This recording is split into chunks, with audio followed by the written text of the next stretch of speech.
Hey guys, this is Northville Tech. In this video, we're gonna learn how to cancel a scheduled transfer on Aspiration.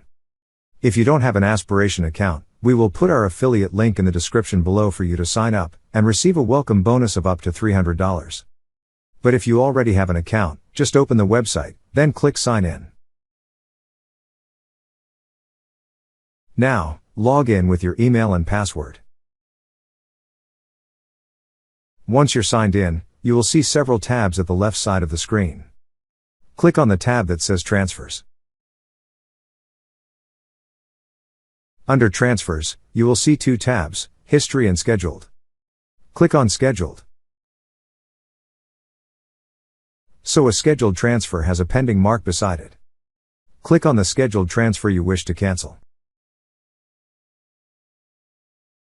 Then a pop-up window will appear showing the details of the scheduled transfer.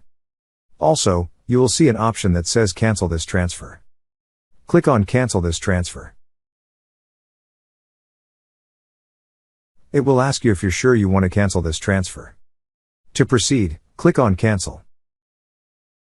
That's how to cancel a scheduled transfer on Aspiration. Thank you so much guys for watching, and if you have not yet subscribed to our YouTube channel, please subscribe to our YouTube channel as we create tech videos related to financial apps almost every day. Also check out our website northvilletech.com for great tech articles, and our recommended resources in the description below for various sign-up bonuses.